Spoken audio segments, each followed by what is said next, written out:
Hi అండి, అందరికీ నమస్కారం అండి. ఈ రోజు నేను చేపల పులుసు చేస్తున్నానండి. ఆంధ్ర స్టైల్ చేపల పులుసు అండి. ఈ చేపల పులుసు నేను మా అమ్మ దగ్గర నేర్చుకున్నాను. చాలా ఈజీగా చేసుకోవచ్చు, చాలా బాగుంటుంది. అంటే చేపల పులుసు ఒకళ్ళు ఒకలా చేస్తారు, ఒకళ్ళు ఒకలా చేస్తారు. నా స్టైల్లో మీకు చూపిస్తాను, చాలా బాగుంటుంది. చేపలండి, ఇది పావుదాకా 2 కేజీలు ఉన్నాయంటండి. ఇక్కడ హైదరాబాద్లో చేపలు ఎలాగ పెద్ద బాగోండి, మనకి లైవ్ గమ్మున దొరకదు. దొరికినా కానీ ఏంటంటే అలా ఐస్లో పెట్టేస్తారు కదా, బాగు అసలు. మనకు అక్కడైతే మాకు చెరువులోను అప్పటికప్పుడు తీసి ఇచ్చి కోస్తారు, బాగుంటాయి. ఇలా శుభ్రంగా పసుపు ఉప్పేసి ఎన్నేసి కడుక్కోవాలండి. నేను చూపిస్తాను. ఇగో కావాల్సింది ఇగో ఆనియన్స్ అండి. ఇది నేను పెద్దవి 4 తీసుకున్నానండి. మరీ ఎక్కువ వేసుకున్నా మనం తీపి వచ్చేది పులుసు.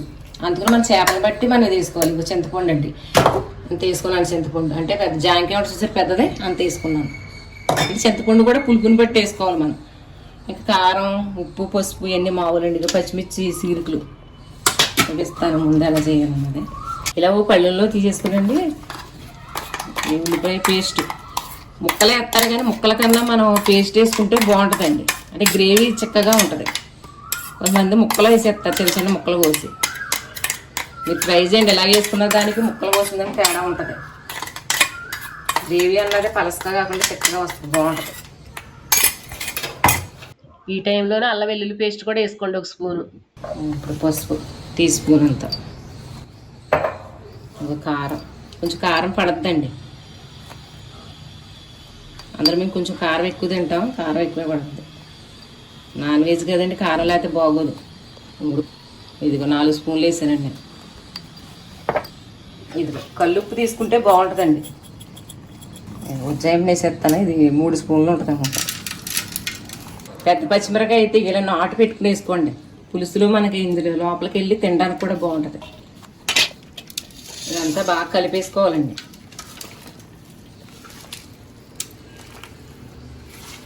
ఒకళ్ళు ఏం చేస్తారంటే మామూలుగా ఆనియన్స్ ఇవన్నీ ఏం చేసుకున్నాక అందులోను పులుసు వేసేస్తారు. పులుసు మరిగాక అప్పుడు ఈ కారం ఇవన్నీ వేసి ఇది ముక్కలు వేస్తారు. మేమైతే ఇలాగ చేయమండి. మా అమ్మ అయితే ఇలా చెప్పలేదు నాకు. నేను చేసిన చేపల పులుసు అంటే మా ఇంట్లో వాళ్ళకి చాలా ఇష్టం అండి. నేను చెప్పినది ఇలాగ ఒకసారి ట్రై చేయండి, మీకే అర్థమవుతుంది ఎంత బాగుందన్న తెలుస్తుంది.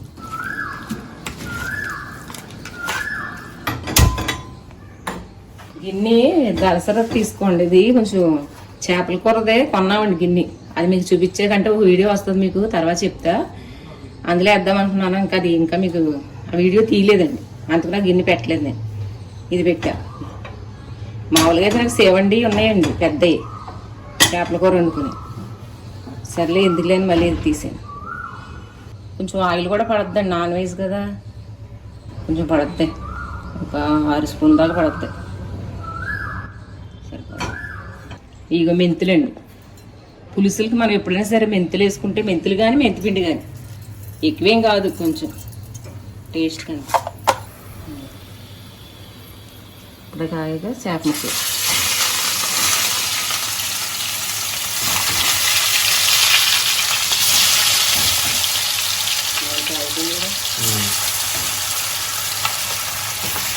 ఉడికైపోయింది గిన్నె.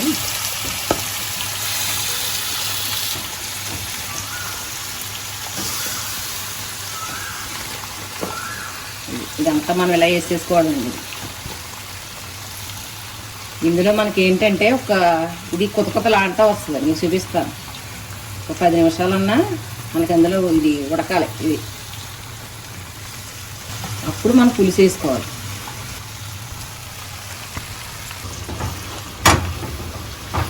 ఒకసారి ఇలాగనేసి ఎక్కువ కదిపేయకూడదు, విరిగిపోతాయి. 10 నిమిషాలు మంట మాత్రం నేను మార్చేస్తాను. ఇది పెద్ద మంట వచ్చేస్తుంది. మన సిమ్లో పెట్టినే ఉడికితే బాగుంటుందండి. పెద్ద మంట పెట్టేసుకుంటే ఏం బాగోదు, ఇది తాతీగా మగ్గుతుంది. 10 నిమిషాలు అయిందండి, చూపిస్తాను. అది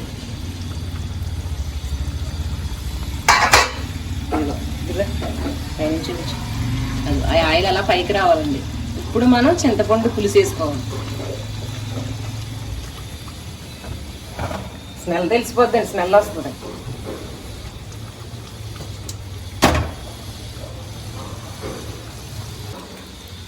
చింతపండు ఇది మేము చింతకాయలు ఇచ్చుకొని శుభ్రం చేసుకున్నదండి, అందుకే ఇందులో ఇసుక గట్ట ఏమీ రాదు. మామూలు పన్నది తీసుకొచ్చేస్తుంది బాబు. అందులో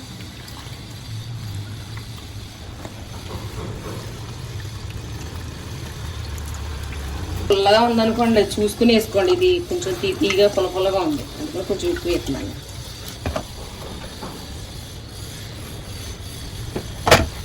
స్లోగా తిప్పుకోవాలండి, అది లేక మీద పడిపోతుంది. పెద్ద గిన్నె అయితే బాగుంటుంది. సేవండ దాంట్లో పులుసులు పెట్టకూడదు అంటున్నారు కదని ఇది పెట్టా. మరీ చిక్కగా కాదు, మరీ ఇది పలసగా కాకుండా సరిపోద్దండి. మరి పలసగా ఉన్న బాగోదు. ఊరికేగా కొంచెం మళ్ళీ ఇలా 10 నిమిషాలు ఉడకాలండి. ఇది మంట ఎప్పుడు మీడియంలో పెట్టుకోండి, ఎక్కువ పెట్టద్దు. అంతే. 5 నిమిషాలు అయిందండి. ఈ టైంలో మనం మసాలా వేసుకోవాలి.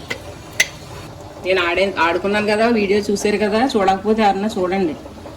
ఇది మొత్తం మసాలాన్ని గరం మసాలా, ధనియాలు, జీలకర్ర మేము అన్నీ వేసినాయండి. ఇది ప్రతి దాంట్లో ఇది వేసుకుంటే మనకు సరిపోద్ది, ప్రత్యేకంగా మళ్ళీ చేసుకోకలేదు. 1 స్పూన్ అంతే సరిపోద్ది. గట్టి ఎక్కువ తిప్పకూడదని ముక్క ఇడిపోద్ది, అలా అనుకోవడం. ఇంకా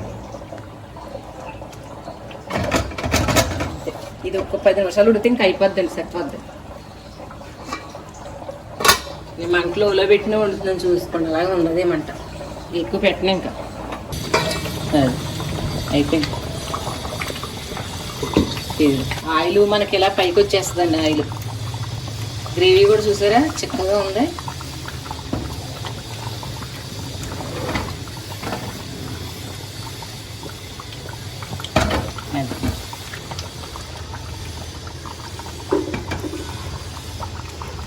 ముక్క కూడా మనకి ఎక్కడ ముక్క సరే ఎక్కడ ఉండలేదు, ఉడిపోయింది. ముక్క కూడా ఉడిపోయింది. గ్రేవీ ఇదిగోండి చిక్కగా ఇలా ఉంటే చేపల పులుసు బాగుంటుంది. మరీ పలసగా ఉంటే బాగోదండి, నీళ్ళలాగా. ఎప్పుడు ఇలాగే ఉండాలి చిక్కగా. ఆ పేస్ట్, ఉల్లిపాయ పేస్ట్ మనం ఇలా ఆడుకుంటే చిక్కగా ఇలా వస్తుందండి. కొత్తిమీర ఇందాక కొంచెం వేసాను, పెట్టేస్తాను.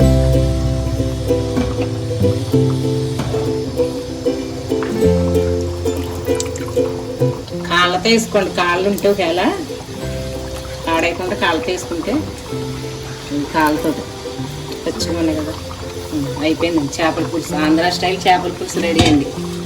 ఒకసారి ట్రై చేసి కామెంట్ పెట్టండి. అసలు చాలా బాగుంటుందండి. అసలు టేస్ట్ వేడివేడి అన్నంలో వేస్తున్నా బాగుంటుంది. ఇదే మళ్ళీ రేపు పొద్దునకు కూడా బాగుంటుంది. సాయంకాలం వండుకున్నాం అనుకోండి, రేపు పొద్దునకు కూడా చాలా బాగుంటుంది చేపల పులుసు. నేను మా అమ్మ దగ్గర నేర్చుకున్నాను. మా వాళ్ళకి చాలా ఇష్టం ఈ చేపల పులుసు అంటే, చాలా బాగుంటుంది. ట్రై చేయండి.